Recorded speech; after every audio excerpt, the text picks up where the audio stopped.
Hello. Having gone through the ordeal of obtaining the coherent sources from two slits, where we have placed a single source behind it, and then interfering those waves from the two sources, and then obtaining the fringe pattern on a screen placed at a certain distance, and then obtaining the fringe width just to obtain the wavelength. We will now shift our focus to the case of diffraction of light, which is again very well explained when we consider the Huygens principle. Now, first of all, before going to the explanation, we must know what diffraction exactly suggests. Well, now, if we have a certain arrangement like this, where we have a gap, again, that's more or less a slit, single slit in this case, which we'll be discussing in detail again later. So if we have this kind of a slit arrangement, a gap, and we expect that if we are uh, making or we are rendering parallel rays into it, then for a screen placed in front of it, now there are no two sources which will interfere over here, so that is least expected that you obtain a pattern over here. So if I were to consider the region of light, then that would be the region where we will be getting light, and the rest of the region over here and down below that will be expected region of geometrical shadow.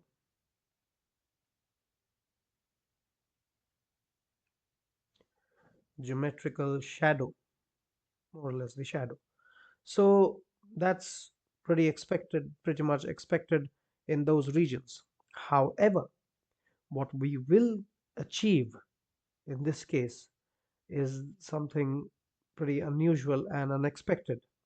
The thing is that what we are going to achieve is somewhat like this. We will achieve a bright spot over here for sure, but that will be with a varying intensity, and then a dark spot followed by a small bright spot, then fading bright spots as I have drawn over there, and also on the other side a similar situation where the brightness fades away gradually, but nevertheless you have these points where you obtain those dark spots as well. But in this case, the dark spots are not completely dark. The horizontal slash lines that I've just drawn, they are the regions of darkness or less bright spots, but they are not completely dark. Neither are the bright spots completely bright. In fact, the brightness goes on fading as we move away from that central maximum. So this is a central maximum nonetheless. Central maximum. Now, we achieve this sort of a thing due to diffraction, or this phenomenon is known as diffraction, where the light actually is bending into the region. You can say light is bending into the region of geometrical shadow, the expected geometrical shadow, that is. If it is unclear over here, I'm rewriting it once again in big letters. This is geometrical shadow. So although the region is expected, this is expected geometrical shadow, but that is not to be. The light gets diffracted into the region of geometrical shadow. Now, again, Huygens principle comes to explain this phenomenon of diffraction, where we say that each point in this region is a source of secondary wavelets. And these very wavelets, they develop into wave fronts, and they gradually interfere with one another. So there is interference, but of the wavelets. So the interference does occur, but it is of these secondary wavelets. There are no two different sources. The source is a single source, but the wavelets from the single source, uh, they interfere to give us an interference pattern. But however, this interference pattern is not the kind of exact interference that we expect or that we have studied in the previous case. We will see why is that so, why this single source or the single slit that we have, which is causing that diffraction, why is it not that the interference patterns are equispaced as well as of equal uh, alternate brightness and darkness that we observed in the previous case in Young's double slit experiment. So the will obviously achieve the mathematical proof which will give us in detail about what happens there. So without wasting further time, well, let's just consider the case of single slit diffraction. But before that, one more thing that I would like to add is that there are two forms of rendering of those light rays into that slit. One of which is a diverging light ray that is rendered into that slit where the source is very close. And if the source is at infinity, obviously the light rays that will be rendered will be parallel as shown over here. And this source being at infinity is what we call as the Fraunhofer type of diffraction, Fraunhofer type of diffraction that is obtained, while the source being at finite distance, that is the Fresnel type of diffraction.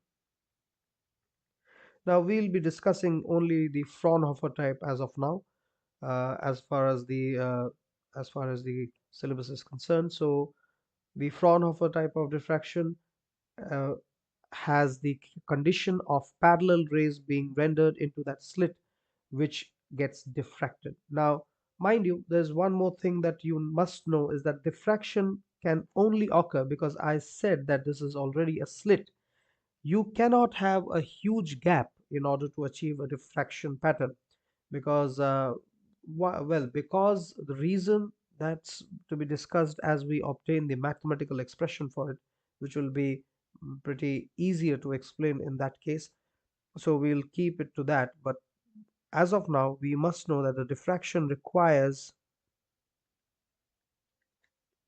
edges or slits of very small thickness, or very thin rather, very thin slits or edges, and their thickness usually here is taken as d, which is an integral or nearly an integral multiple of the wavelength uh, that is being rendered into that. So that wavelength that is being put on that slit, that is that its integral multiple is what we consider to be the slit width. So now diffraction through a single slit, in which we'll be studying the Fraunhofer type case. Let's get into that first. So this is more or less the arrangement for obtaining the diffraction in case of a single slit, where we have a lens which is placed in front of a source, so that the source, when placed at the focus of the lens, that causes its light rays to get refracted parallelly, and then we can achieve the Fraunhofer type of diffraction condition for the Fraunhofer type, where the light rays fall on the slit parallelly. And obviously the slit that you see is having a slit width of d. So this is the slit width that we have taken over here. Now the slit width, again, this is a very magnified view of what we are considering, um, because as I said, it's an integral multiple of the wavelength that is falling on the slit. So you can say this is again in millimeters, very less in this case, in fact 10 raised to the power minus 4, minus 5. You can take it any value you like, as small as possible, so that you get or you obtain a proper pattern, diffraction pattern on the screen that is placed. Now here the screen again is placed at a distance d from that slit, but in between, in order to focus the light rays onto the screen, we have a lens, a convex lens over there, which focuses the light rays onto the screen. So this is the lens that is being used, the lens L, which focuses the rays onto the screen, so that we can obtain uh, distinct diffraction patterns which interfere with one another. Now, as you can see, there are two sets of rays which I have converged through the lens. One of them is getting converged, the first set that is getting converged towards the central point C. Again, just like in the case of Young's double slit experiment, here also we have a central point on the screen, which is aligned with the center of the slit in this case. So that's there at the point C. Then the other set of rays, they are converged to the point P. Again, the point P lies at a vertical distance y from the given central point C. Again, as I said earlier in the previous video towards the end, that this however setup is, um, we are observing a top view of it. The patterns that we observe in the laboratory are usually in the horizontal case. Here we are observing them vertically, so we are more or less getting the top view of what we do in the laboratory. So that has to be kept in mind as of now, but diagrammatically everything is in place. Now at the center, as discussed over here at the top in the figure over there, we get a maximum for sure. Why? Because at the point C, which is lying at the center over here, the point is a maximum. That's because, as you can see, the rays which are moving, now I have marked them with arrow, the rays which are moving parallelly, they do not have any path difference between them, and as a result the phase difference between them is also going to be zero. So with that phase difference being zero, they are going to interfere constructively, and as a result of that constructive interference, the center always will possess the maximum intensity. So it is completely booked for that, for that maximum intensity, that central point. So the middle of the diffraction slit, or the middle of the slit, always has the central maximum right on the screen in front of it.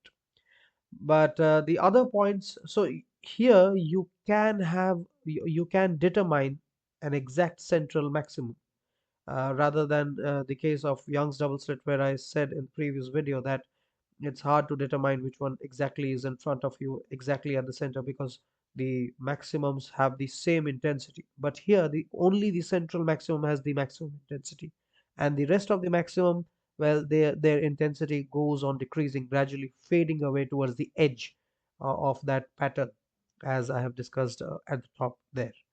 So we'll see why exactly the intensities are decreasing. Now here, for the second set of rays which have gone through an angle theta with respect to that horizontal set of rays, that angle theta causes a path difference given by the the point T, just like the previous occasion. Let me name this the edges of the slit as A and B. So between A and B, you have a triangle, a right angle triangle with the right angle at the point T. So ABT is a right angled triangle,